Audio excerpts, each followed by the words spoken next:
जी नमस्कार दोस्तों, एक बार फिर से स्वागत है आपके अपने चैनल मैथ लाइव 2.0 में, जहां हर दिन शानदार ट्रिक के साथ और एक बेस्ट अप्रोच के साथ बिहार सिविल कोड का मैथ सेक्शन का तगड़े तरीके से हर रोज मॉक टेस्ट कराया जाता है ना। और ये क्वेश्चन वो है जो बिल्कुल एग्जाम में लड़ने वाला और यही पैटर्न रहने वाला है।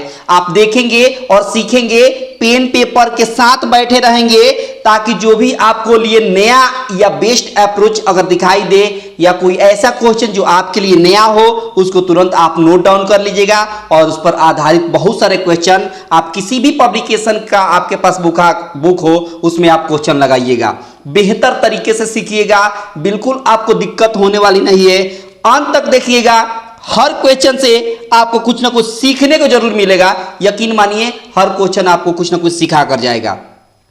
बहुत ही तगड़े तरीके से सीखने वाले हैं, अंत तक देखिएगा, ठीक है ना। आगे सेशन को स्टार्ट करने से पहले, है ना, सवालों की दुनिया में जाने से पहले आपसे रिक्वेस्ट है कि एक बार शेयर लाइक कर दें, ज़्यादा से ज़्यादा अपने दोस्तों के पास शेयर कर दें। चैनल पर पहली बार है, चैनल को सब्सक्राइब करके रखें और बेल आइकन पर क्लिक कर देंगे, ताकि आने वाले हर क्लास का नोटिफिकेशन आपको प्रॉपर रूप से प्रत्येक दिन मिलता रहेगा, ठीक है ना। बहुत शानदार। ये रहा आज का पहला सवाल। आप देख सकते हैं कि ये है आज का पहला सवाल और इसको कैसे चटकाएंगे एक झटके में, वो देखिएगा। देखिए, बोला है कि P का 4/3, ठीक है, बराबर है किसके, Q का 13/18 के बराबर है। बहुत शानदार। अच्छा, का मतलब होता है मल्टीप्लाई। का क्या मतलब होता है, मल्टीप्लाई। अब इसका शानदार ट्रिक देखिए, शानदार ट्रिक देखिए। 3 से काटिए, 3 छक 18 कट गया। Q नीचे आएगा तो P/Q हो गया, और यहाँ हो गया 13 है तो 13, और ये 4 और 6 में गुणा होगा तो 4 छक कितना हो जाएगा, 24। लेकिन आपसे सवाल में बोला है कि Q से बताना है P का अनुपात, यानी Q वाला वैल्यू पहले लिखना है। तो Q का वैल्यू कितना है यहाँ पर 24 रेशियो P का वैल्यू कितना है 13, तो 13, यानी Q रेशियो P आपके सवाल का आंसर हो गया 24 रेशियो 13। 24 रेशियो 13 आपके सवाल का आंसर हो गया। 24 रेशियो 13 आपके सवाल का आंसर हो गया। बहुत सारे विद्यार्थी इसको गलत कर देंगे, क्यों? क्योंकि P रेशियो Q निकाल देंगे 13/24 और C ऑप्शन करके आ जाएंगे, जो बिल्कुल गलत होगा। आप एक बार सीक्वेंस देख लेंगे, सवाल में क्या कहता है, सीक्वेंस Q से P का अनुपात, माने पहले Q रखना है और P को बाद में, ठीक है ना। आई होप की बात आपको समझ में आ गई होगी। तो इस सवाल का ऑप्शन हो जाएगा बी। इस पार्टिकुलर सवाल का आंसर हो जाएगा ऑप्शन बी, जो बड़ी आसानी से आपने एक झटके में चटका दिया। बड़ी आसानी से आपने एक झटके में चटका दिया। आया समझ में? बहुत शानदार। आगे देखिए, अगला सवाल देखिए, इसको कैसे चटकाएंगे एक झटके में। देखिए, सवाल में बोला है कि 18 पुस्तक बांधने वाले 10 दिनों में 900 पुस्तकों को बांधते हैं। 12 दिन में 600 पुस्तकों को बांधने के लिए कितने पुस्तक बांधने वालों की आवश्यकता होगी। अब शानदार ट्रिक देखिए, आपने MDH मसाला का नाम सुना होगा, MDH। देखिए, M1 D1 है ना बाई W1 कितना काम हुआ, फिर M2 मतलब कितने व्यक्ति, और फिर D2 कितने दिन लगा, और W2 मतलब कितना काम हुआ। अच्छा, M1 मतलब 18 पुस्तक बांधने वाले हैं। कितने बांधने वाले हैं पुस्तक, 18 व्यक्ति हैं जो पुस्तक बांधते हैं, तो 18 लिखेंगे। कितना दिन लगता है, 10 दिन लगता है। कितना पुस्तक बनाता है, तो 900 पुस्तक बनाता है, तो नीचे 900 आ जाएगा, ठीक है। आगे देखिए। अच्छा, M2 मतलब कितना पुस्तक बांधने वाले हैं, ये नहीं पता है, ये नहीं पता, ये निकालना है, ठीक है। कितना दिन लगता है, 12 दिन लगता है, ठीक है। कितना पुस्तक बनाता है, 600 पुस्तक बनाता है, तो 600 नीचे आ गया, ठीक है। अब देखिए, यहाँ पर आपको 00 से 00 टर्मिनेट हो जाएगा। 9 से 9 दूना 18 टर्मिनेट हो गया। 2 से 2 छक 12 टर्मिनेट हो गया, और 6 से 6 टर्मिनेट हो गया। यानी M2 कितना हो गया 10, M2 कितना हो गया 10, और यही आपके सवाल का आंसर हो गया। यही 10 आपके सवाल का सही आंसर हो गया। यही 10 आपके सवाल का सही आंसर हो जाएगा, ऑप्शन सी। ऑप्शन सी इस पार्टिकुलर सवाल का सही आंसर हो जाएगा, जो बड़ी आसानी से आपने एक झटके में चटका दिया, बहुत आसानी से आपने एक झटके में चटका दिया। अगला सवाल देखिए, अगला सवाल कैसे चटकाएंगे। अगला सवाल कितना प्यारा है, देखिए सवाल में कहता है कि निम्नलिखित समीकरणों को हल करें। देखिए यहाँ दिया 17.3 इंटू 17.3, ठीक है, माइनस 27 इंटू 27, ऐसे है। अब देखिए बेसिकली ये एक फॉर्मूला पर है, a इंटू ए मतलब ए एक्स वायर, माइनस बी इंटू बी मतलब बी एक्स वायर, और इसका फॉर्मूला होता है a plus B into A minus B, A plus B A minus B. इसको आप लिख सकते हैं 17.3 का होल एक्स वायर लिख सकते हैं, माइनस लिख सकते हैं 2.7 का होल एक्स वायर लिख सकते हैं, कहेगा बिल्कुल लिख सकते हैं।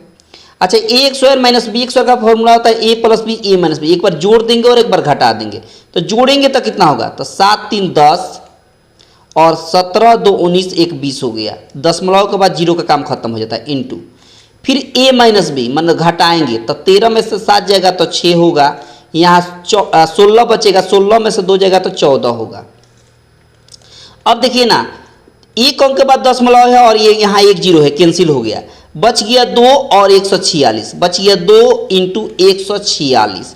अब इसको सिंपली हमको मल्टीप्लाई कर देना है, तो 6 दूना 12 और 14 दूना 28 1 29, 292 आपके सवाल का आंसर हो गया, 292 आपके सवाल का सही आंसर हो गया। ऑप्शन सी आपके सवाल का आंसर हो गया, ऑप्शन सी आपके सवाल का आंसर हो गया। और कमाल का ट्रिक है, ये कमाल का ट्रिक है और शानदार ट्रिक है, ये कमाल का ट्रिक है और शानदार ट्रिक है। सवाल को चटकाने का सबसे आसान तरीका यही है, सवाल को चटकाने का सबसे आसान और सबसे सरल उपाय यही है। दोनों को एक बार जोड़ दीजिए और एक बार घटा दीजिए और गुणा कर दीजिए, ये आपके सवाल का आंसर हो जाएगा। आगे देखिए अगला सवाल क्या कहता है और इसको कैसे चटकाएंगे। इस सवाल को चटकाने का क्या तरीका है, ये देखिए। बोला है कि 15% और 25% की दो क्रमिक छूटों के बराबर एक एकल छूट क्या होता है।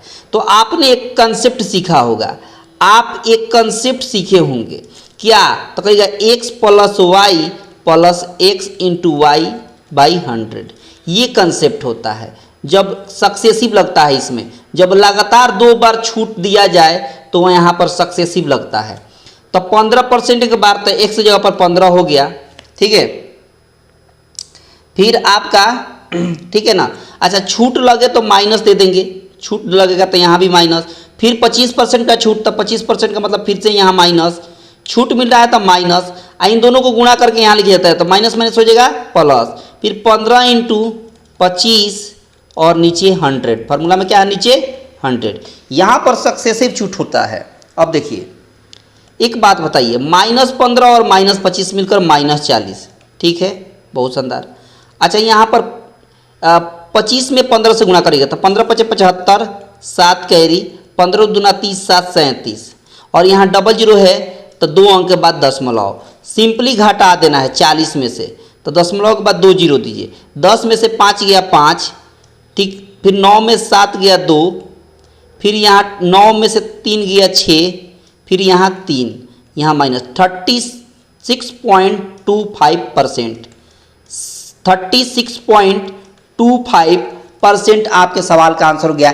माइनस क्या दर्शा रहा है, तो माइनस दर्शा रहा है कि डिस्काउंट हो रहा है, क्या हो रहा है, डिस्काउंट हो रहा है, इतना % का डिस्काउंट हो गया और यही आपके सवाल का आंसर हो गया। ऑप्शन ए आपके सवाल का आंसर हो गया, ऑप्शन ए आपके सवाल का सही आंसर हो गया। आई होप कि आप ये बात पूरी तरीके से समझ गए होंगे, ये बात आपको पूरी तरीके से समझ में आ गई होगी। तो अगला सवाल देखिए, अगला कैसे चटकाएंगे। देखिए सवाल में कहता है कि एक रेलगाड़ी जो 92.4 किलोमीटर/आवर की गति से चल रही है, यह 10 मिनट में कितने मीटर की दूरी तय करेगी।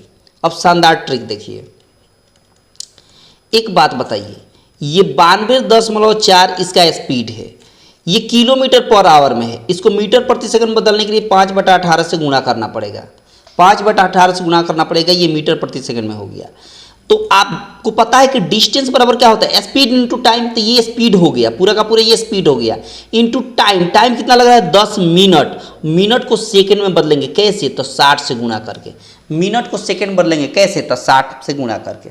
अब देखिए एक अंक के बाद दशमलव है, तो दशमलव से ये जीरो खत्म हो गया, खत्म हो गया, ठीक है। अच्छा 6 से काटेंगे, 6 3 18 और 6 दहिया 60, ठीक है। 3 से काटेंगे, 3 त्रिका 9 और 3 वटे 24, यानी आपके सामने हो गया, यहाँ पर हो गया 308 हो गया, और यहाँ हो गया 10 पचे 50 हो गया, ठीक है। सिंपल गुणा कर लेंगे, 8 पचे 40 हो गया और 5 3 15 हो गया, एक जीरो है तो एक जीरो, 15,400 मीटर हो गया, 15,400 मीटर हो गया, 15,400 मीटर हो गया। और यही आपके सवाल का आंसर हो गया, यही आपके सवाल का आंसर हो गया। कहाँ है, तो कहेगा ऑप्शन बी है। कहाँ है बाबू, तो कहेगा ऑप्शन बी है, जो बड़ी आसानी से आपने एक झटके में चटका दिया। बहुत आसान सवाल है। सवाल को चटकाने का सबसे आसान तरीका यही है, सबसे बेजोड़ तरीका यही है। आगे देखिए अगला सवाल, ये देखिए बोर्ड मास फॉलो होता है। यहाँ पर देखिए पहले काके की बनाया जाता है, काके की। देखिए यहाँ पर दिया है 17, समझिएगा, माइनस, फिर 16 है माइनस, फिर मिडिल ब्रैकेट है 38 है, फिर माइनस दिया है, फिर 49 माइनस 72, ठीक है, और डिवाइड है 16, तो 16 कर देंगे, और इंटू दिया है 2, इंटू का मतलब मल्टीप्लाई 4, का मतलब मल्टीप्लाई 4, तो 4 दूना 8, 8 दूना 16, 2 से कटाएंगे तो 36 दूना 72। अब 49 में से 72 घटाइए तो 9 में से 6 गया 3, और 4 में से 3 गया 1, 13। अब इस 38 में से 13 घटाइए क्योंकि माइनस है, तो 8 में से 3 गया 5, और 3 में से 1 गया 2। अब यहाँ भी माइनस है, तो 16 में से 25 घटाइए तो -9, 16 में से 25 घटेगा तो क्या होगा, -9। और यहाँ पर है 17 माइनस, तो ये हो गया 17 और माइनस माइनस हो गया +9, तो 17 और 9 कितना हो जाएगा, तो कहेगा कि 26 हो जाएगा। 17 और 9 कितना हो जाएगा, तो कहेगा कि 26 हो जाएगा। और यही आपके सवाल का आंसर हो गया, यही आपके सवाल का करेक्ट आंसर हो गया। आई होप कि ये बात आपको पूरी तरीके से समझ में आ गई होगी। ऑप्शन हो जाएगा डी। इस सवाल को चटकाने का सबसे आसान तरीका यही है। इस सवाल को चटकाने का सबसे आसान तरीका यही है, सबसे आसान तरीका। आई होप कि बात आपको पूरी तरीके से समझ में आ गई होगी। ये बात आपको पूरी तरीके से समझ में आ गई होगी, तो आगे देखिए अगला सवाल। अगला सवाल क्या कहता है, इसको चटकाने का क्या तरीका है। देखिए बोला है कि 52 लड़कियों का औसत वजन 47 किलोग्राम है, तो उनके वजन का योग बताइए, सम, उनके वजन का सम बताना है। सिंपली आपको 52 लड़कियों का औसत कितना दिया है 47, इससे मल्टीप्लाई कर देंगे, बस पता चल जाएगा उनके वजन का योग कितना होगा, पता चल जाएगा उनके वजन का योग कितना होगा, सम कितना होगा। सिंपल गुणा करिए, तो देखिए 7 तो ना 14 का 4 हो गया, एक कैरी हो गया, फिर यहाँ 7 चौका 28 और 5 दूना 4 दूना 8, 8 और 7 पचे 35, 35 यहाँ से, 4 दूना 8 यहाँ से, तो 8 और 35 जोड़ दीजिए, तो 8 और 35 43 होता है, 43 और एक कैरी 44 हो गया, फिर 4 कैरी, फिर हो जाएगा 5 चौका 20, 20 और 4 24 हो गया। और ये 24 44 आपके सवाल का आंसर हो गया, 24 44 आपके सवाल का आंसर हो गया। ऑप्शन डी हो गया, ऑप्शन डी आपके सवाल का आंसर हो गया। बस इसमें सिंपल हमको मल्टीप्लाई कर देना था, एक झटके में आंसर हो गया। सिंपल हमको मल्टीप्लाई कर देना था, जो एक झटके में आंसर हो गया। आई होप की बात आपको समझ में आ गई। आगे चलते हैं अगला सवाल। अगले सवाल को कैसे चटकाएंगे ये देखिएगा। देखिए सवाल में कहता है कि 16 पुरुष, समझिएगा, 16 पुरुष 45 दिनों में 15 दीवारों को रंग सकते हैं, तो 20 पुरुष 20 दीवारों को कितने। अभी स्टार्टिंग में ही ऐसा सवाल मिला था, इसका ट्रिक मैंने क्या बताया था, MDH मसाला आप देखें ना, वही M1 into D1 by W1, ठीक है, कितना काम हुआ, फिर M2 कितना व्यक्ति, D2 कितना समय लगा, और W2 मतलब कितना काम हुआ, यही। अब देखिए M1 मतलब 16 पुरुष हैं, बहुत शानदार। D1 मतलब कितने दिन, तो कहेगा 45 दिन। कितना दीवार है, 15 दीवार को रखना है, तो W का हो गया काम कितना हो गया, 15 हो गया। फिर M2 कितने पुरुष, 20 पुरुष। फिर D2 नहीं पता है, D2 निकालना है, समय निकालना है। फिर W2 कितना दीवारों को रंगना है, 20 दीवारों को, तक वर्क हो गया 20। इतना क्लियर हो गया। आगे देखिए 15 से 15 तियाँ 45 होता है, 20 से 20 कैंसिल हो गया, तो D2 यहाँ कितना आ गया, तो कहेगा कि 16 तियाँ 48। D2 कितना आ गया, तो कहेगा कि 16 तियाँ 48। और यही आपके सवाल का आंसर हो गया। 16 तियाँ 48 आपके सवाल का आंसर हो गया। 16 तियाँ 48 आपके सवाल का सही आंसर हो गया। आई होप कि ये बात आपको पूरी तरीके से समझ में आ गई। ये बात आपको पूरी तरीके से समझ में आ गई। ऑप्शन सी आपके सवाल का आंसर हो गया। ऑप्शन सी आपके सवाल का करेक्ट आंसर हो गया। ऑप्शन सी आपके सवाल का करेक्ट आंसर हो गया। समझ गए बात आप? पूरी तरीके से समझ में आ गई बात। आगे बढ़ें, बिल्कुल आगे चलिए अगले सवाल पे। और आगे सवाल की दुनिया में जाने से पहले, अगले सवालों की दुनिया में जाने से पहले आपसे फिर से रिक्वेस्ट है कि वीडियो को लाइक कर दें, अगर पसंद आ रहा है तो ज़्यादा से ज़्यादा अपने दोस्तों के पास शेयर कर दें। चैनल पर पहली बार है, चैनल को सब्सक्राइब करके रखें ताकि आने वाले हर क्लास का नोटिफिकेशन आपको प्रॉपर रूप से मिलता रहे। ये रहा अगला सवाल। अगला सवाल क्या कहता है और इसको कैसे चटकाएंगे, देखिए। बोला है कि 15 बरस बाद एक व्यक्ति की आयु 15 बरस पहले उनकी आयु की केवल 4 गुनी होगी, तो उसकी वर्तमान आयु बताइए। तो उसकी वर्तमान आयु को हम x मान लेंगे। उनकी वर्तमान आयु को हम क्या मान लेंगे बहू? वर्तमान आयु को हम मान लेंगे x। क्या मान लिया? x मान लिया। मान लिया। अब सवाल में कहता है कि 15 बरस पहले, तो हमने 15 बरस घटा दिया। फिर बोल रहा है कि 15 बरस बाद, तो 15 बरस बाद का मतलब 15 बरस जोड़ दिया इसमें। और तब कह रहा है कि ये 4 गुनी है। कितनी गुनी है? 4 गुनी है। जब 15 बरस पहले की बात कर रहा है तो 4 गुनी कह दिया है, तो हमने 4 से गुणा कर दिया। अब 4 में 1 से गुणा करेंगे तो 4x हो गया, और 15 चौका हो गया 60। इधर हो गया x प्लस 15। ये x इधर जाकर घटेगा तो 3x हो गया। ये माइनस 60 आकर इधर जोड़ेंगे तो 15 और 60 मिलकर 75 हो गया। 3 से कटेगा, 3 दूना 6, 3 पचे 15, यानी x का वैल्यू 25 हो गया। यानी उस व्यक्ति का वर्तमान आयु कितना है? 25 साल है। उस व्यक्ति की वर्तमान आयु कितनी है? तो कहेगा कि 25 साल है। और यही आपके सवाल का आंसर हो गया। ऑप्शन डी हो गया इस सवाल का आंसर। ऑप्शन डी हो गया इस सवाल का आंसर। आई होप की बात आपको पूरी तरीके से समझ में आ गई होगी। ये बात आपको पूरी तरीके से समझ में आ गई होगी। और सवाल को चटकाने का सबसे बेहतर और सबसे आसान तरीका यही है, सबसे शॉर्ट ट्रिक यही है। ये कमाल का ट्रिक है। आगे देखिए, ये सवाल एक बार फिर आ गया है। ये सवाल फिर से एक बार प्रिंट हो गया है। आगे बढ़ते ही अभी बना हुआ है सवाल। आगे देखिए, आगे सवाल देखिए क्या कहता है। कहता है कि एक पूर्ण वर्ग बनाने के लिए 945 से घटाने वाली सबसे छोटी संख्या कौन सी है? अब शानदार ट्रिक देखिए, सवाल को चटकाने का सबसे शानदार तरीका देखिए। 945 में से क्या घटाइएगा कि ये पूर्ण वर्ग हो जाए? तो ऑप्शन से अगर चटकाइएगा ना तो एक झटके में चटका देंगे। या खुद समझिए आप कि आपको मालूम है कि 30 का स्क्वायर क्या होता है, तो कहेगा कि 900 होता है। अच्छा, 31 का स्क्वायर क्या होता है, तो कहेगा 961 होता है। ये स्क्वायर आपको याद होना चाहिए, ठीक है। अच्छा, इसके बीच में है ना, इसके बीच में है ना, तो यह भी एक पूर्ण वर्ग है, यह भी एक पूर्ण वर्ग में। तो एक बात बताइए, क्या 945 में से कुछ घटाएंगे तो क्या 961 आएगा? तो क्या बिल्कुल नहीं आएगा। ये तो इससे अधिक है, तो इसमें से घटाने से 961 कैसे आएगा? लेकिन आप खुद सोचिए कि 945 में से अगर हम 45 घटा देंगे तो 900 आ जाएगा ना। क्या इसमें से 45 घटाएंगे तो ये पूर्ण वर्ग होगा? नहीं होगा। लेकिन अगर 945 में से अगर हम 45 घटा दें, 45 घटा देंगे तो ये 900 मिल जाएगा। 900 मिल जाएगा तो ये पूर्ण वर्ग हो गया, पूर्ण वर्ग हो गया। तो आप खुद सोचिए कि इसमें से 945 में से कौन सी संख्या है, तो कहेगा 45 है, जो घटाने के बाद 900 एक पूर्ण वर्ग मिल जाती है। 900 क्या मिल जाती है? एक पूर्ण वर्ग मिल जाती है। और यही आपके सवाल का आंसर हो गया। यही 45 आपके सवाल का करेक्ट आंसर हो गया। 45 आपके सवाल का करेक्ट आंसर हो गया। ऑप्शन ए हो गया। इस सवाल को चटकाने का सबसे आसान तरीका यही है। यही आपके सवाल का आंसर हो गया। आई होप की बात आपको पूरी तरीके से समझ में आ गई होगी। तो अगले सवाल पे चलते हैं। और अगला सवाल देखिए क्या कहता है। कहता है कि निम्नलिखित में से कौन सी संख्या 7, 11, 13 से विभाज्य है। तो सबसे पहले 7, 11 और 13 का एलसीएम निकालेंगे। क्या निकालेंगे बाबू? एलसीएम निकालेंगे।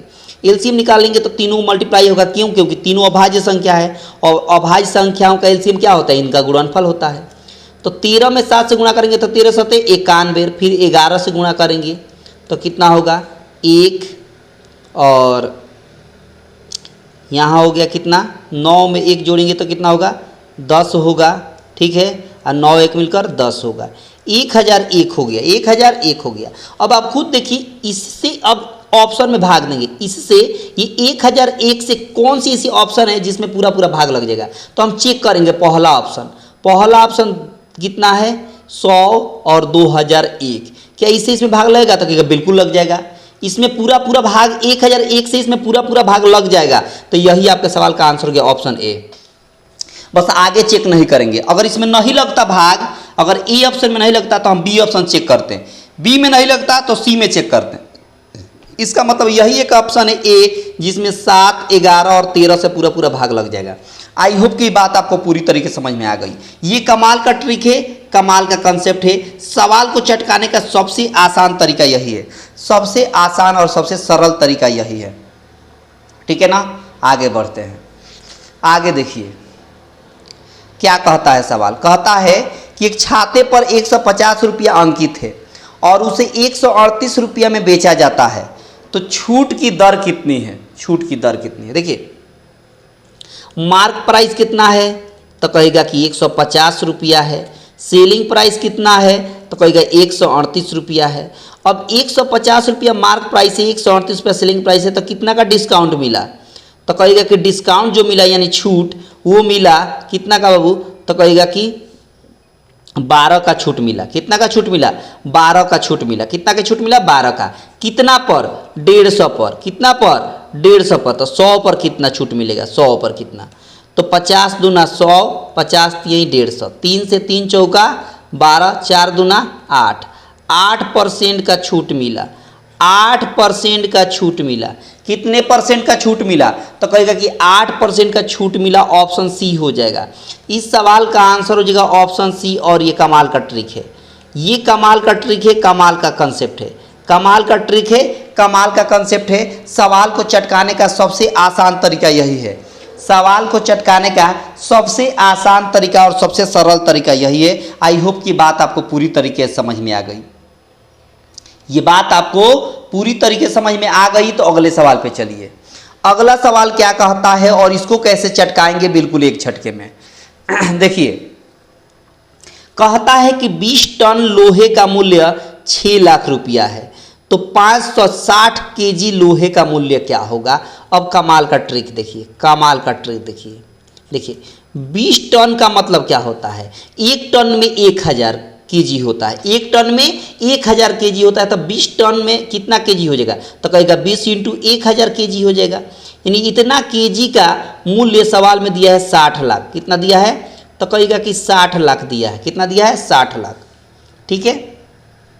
अब देखिए ये 3 जीरो से 3 जीरो टर्मिनेट हो गया और 1 जीरो से 1 जीरो और टर्मिनेट हो गया, तो 2 से कटेगा 1 बार में, 2 से कटेगा 30 बार में।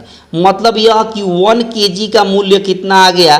तो कहेगा कि 1 केजी का मूल्य हो गया 30 रुपया। 1 केजी का मूल्य हो गया 30 रुपया। 1 केजी का मूल्य कितना हो गया बाबू? 30 रुपया हो गया। सवाल में बोला है कि 560 केजी का मूल्य बताइए। तो 560 केजी का मूल्य कैसे निकलेगा? तो यही 560 में 30 से गुणा कर देंगे, यही 560 में 30 रुपया से गुणा कर देंगे तो पता चल जाएगा। 6 3 18 और 5 3 15 1 16 और डबल जीरो यहाँ आएगा, तो 16,800 रुपया होगा। 16,800 रुपया आपके सवाल का आंसर हो गया। ऑप्शन सी आपके सवाल का सही आंसर हो गया। ऑप्शन सी आपके सवाल का करेक्ट आंसर हो गया। ऑप्शन सी आपके सवाल का करेक्ट आंसर हो गया। और इस सवाल को चटकाने का सबसे बेस्ट ट्रिक यही है। इस सवाल के चटकाने का सबसे आसान और सबसे बेहद अप्रोच यही है। ठीक है ना? आई होप की बात आपको पूरी तरीके से समझ में आ गई होगी। तो आगे बढ़ते हैं अगले सवाल पे।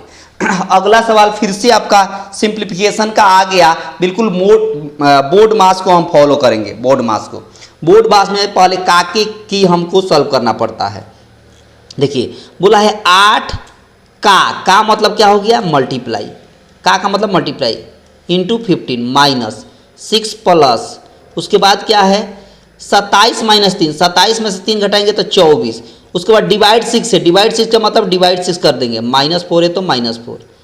अब देखिए इसमें गुणा करेंगे तो 15 8 कितना होता है, तो कहेगा 120 होता है, -6 है तो 6 प्लस 6 से काटेंगे 24 में भाग देंगे तो 6 चौका 24, 4 प्लस में 4 माइनस में कट गया तो यहाँ ये खत्म हो गया, बच गया 120 माइनस 6, घटा देंगे तो 114 हो जाएगा, घटा देंगे तो 114 आपके सवाल का आंसर हो गया, 114 आपके सवाल का करेक्ट आंसर हो गया।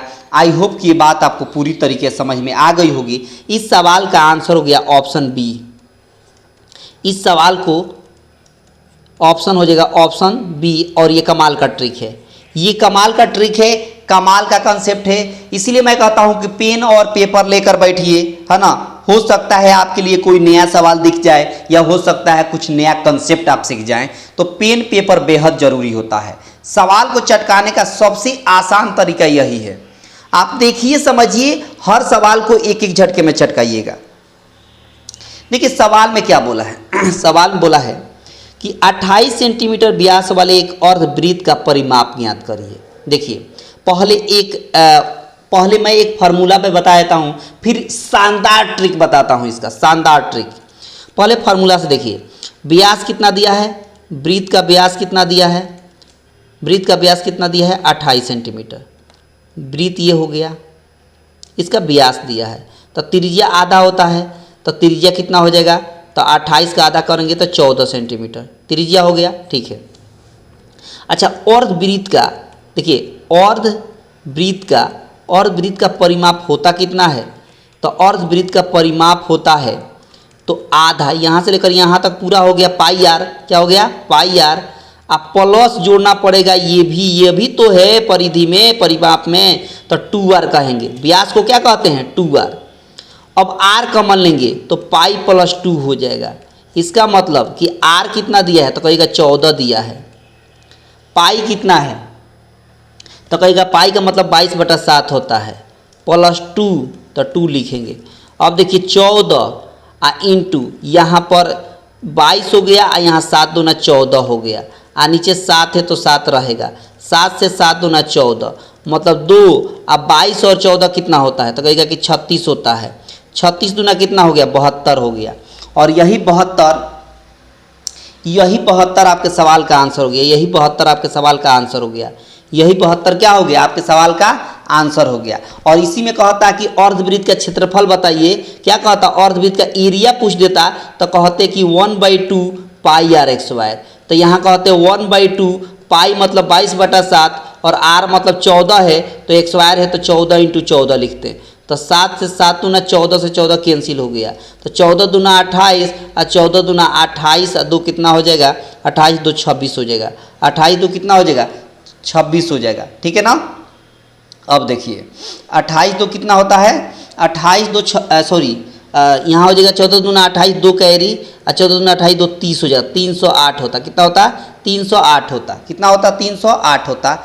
अगर आपसे कहता क्या बाबू, अगर आपसे कहता क्या आपका क्षेत्रफल आपसे पूछ देता, इसी सवाल में क्षेत्रफल पूछता तो ये निकालते हैं।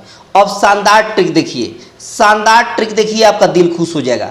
शानदार ट्रिक देखिए याद रखिएगा, एक कंसेप्ट याद रखिएगा, एक कोड याद रखिएगा। कोड हम लिख देते हैं, कोड सवाल को चटकाने का। यहाँ त्रिज्या, यहाँ सर्कमफ्रेंस मतलब परिधि, यहाँ एरिया मतलब क्षेत्रफल। अगर अर्धवृत्त की हम बात कर रहे हैं, अर्धवृत्त की बात कर रहे हैं, अर्धवृत्त की, अगर त्रिज्या 7 रहे, अगर त्रिज्या 7 रहे, याद रखिएगा, अगर त्रिज्या 7 रहे तो परिधि याद रखिएगा 36। परिधि कितना याद रखिएगा 36। परिधि कितना याद रखिएगा 36 याद रखिएगा। परिधि कितना याद रखिएगा 36 याद रखिएगा, ठीक है ना।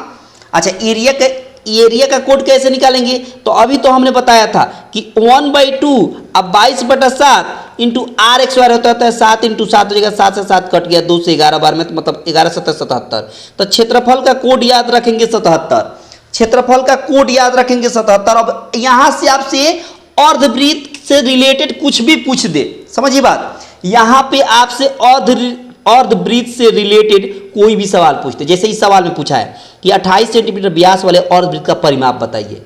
व्यास 28 है, तो जब व्यास 28 है तो त्रिज्या कितना हो जाएगा, 14 हो जाएगा। जब त्रिज्या 14 है तब यहाँ 14 रखिए, आर के सामने 14 रखिए। अच्छा, आपने कोड क्या याद रखा है, त्रिज्या का कोड क्या याद रखा है, 7। सवाल में क्या आ गया, 14। ये कितना गुना है, तो कहेगा कि 2 गुना है, तो आप भी इधर 2 गुना कर दीजिए। तो 36 दूना कितना हो गया, 72। और यही आपके सवाल का आंसर हो गया।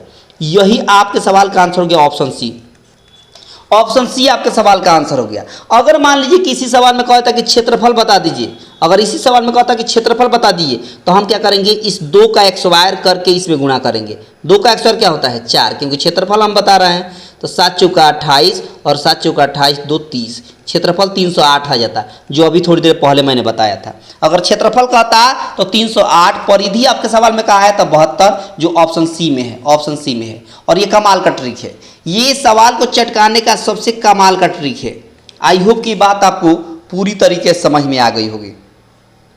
आगे देखिए अगला सवाल क्या कहता है और इसको कैसे चटकाएंगे, जरा गौर से देखिएगा। देखिए सवाल में कहा है कि x रेशियो 12 इक्वल टू 33:22।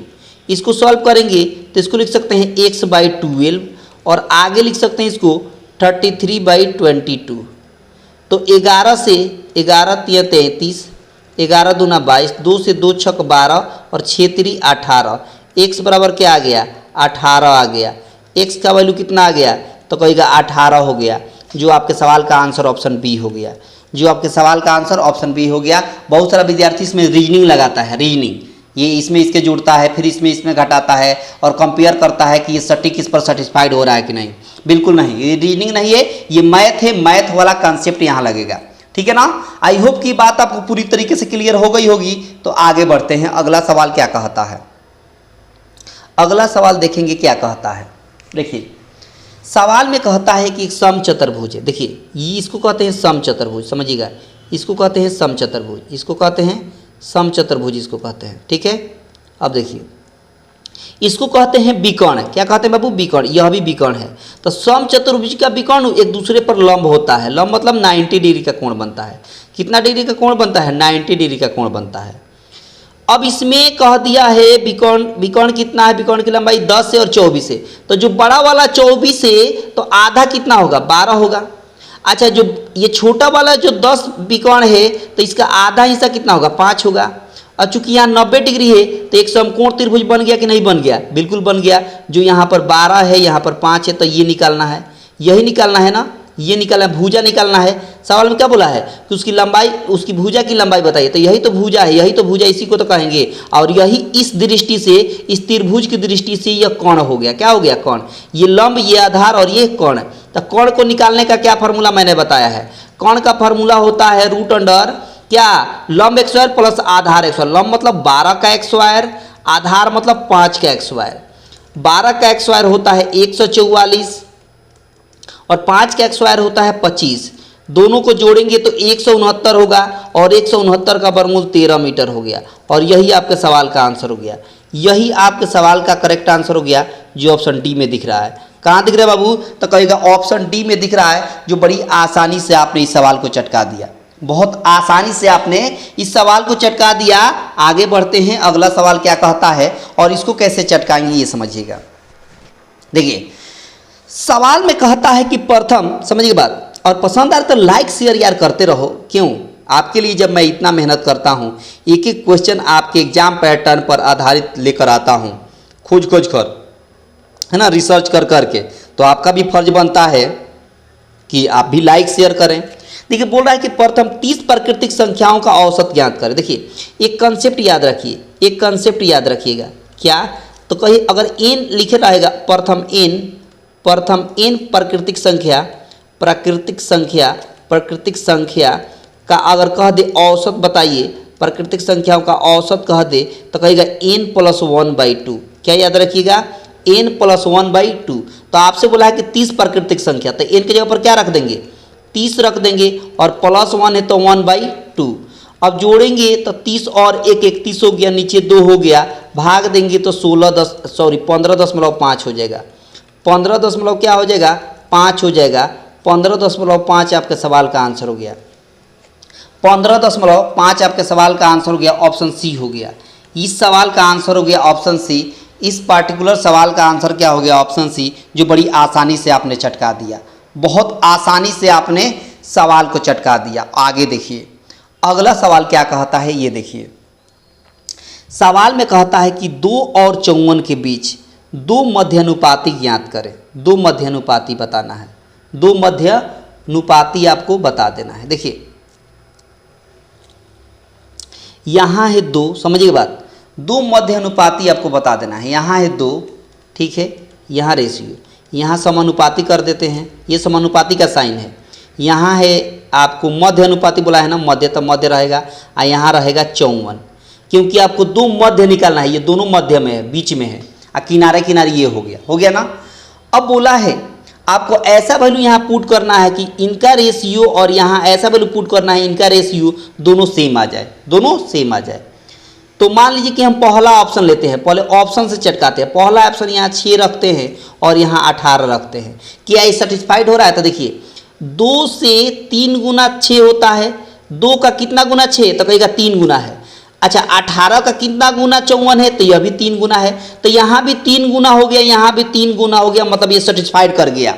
इस सवाल में ये ऑप्शन ए सेटिस्फाइड कर गया। इस सवाल में ये ए ऑप्शन सेटिस्फाइड हो गया, यानी हो जाएगा 6 और 18। 6 और 18 मध्य अनुपाती क्या हो जाएगा? मध्य इसका अनुपात 6 और 18 हो जाएगा। मध्य अनुपाती क्या हो जाएगा? 6 और 18 हो गया। और अगर इसमें ये ए ऑप्शन सेटिस्फाइड नहीं करता तो हम बी चेक करते, बी नहीं होता तो सी चेक करते, सी नहीं होता तो डी चेक करते। आई होप कि ये बात आपको पूरी तरीके से क्लियर हो गई होगी। आगे बढ़ें, बहुत शानदार। तो बस सवाल इतना ही था आज के क्लास में, सवाल इतना ही था आज के सेशन में, इतना ही सवाल था। तो कैसा लगा आप कमेंट बॉक्स में बताइएगा, है ना। अगर पसंद आया हो, सब कुछ अच्छा लगा हो तो सब लोग लाइक करके जाएंगे, ज़्यादा से ज़्यादा अपने दोस्तों के पास शेयर कर देंगे, और चैनल पर जितने लोग पहली बार होंगे चैनल को सब्सक्राइब करके रखेंगे, ताकि आने वाले हर क्लास का नोटिफिकेशन आपको प्रत्येक दिन मिलता रहेगा। ठीक है ना, बहुत अच्छा है ना। तो आप अपना ख्याल रखिएगा और तैयारी बहुत ही तगड़े तरीके से करते रहिएगा, ठीक है ना। तो मिलते हैं अगले क्लास में, तब तक आप सभी को धन्यवाद।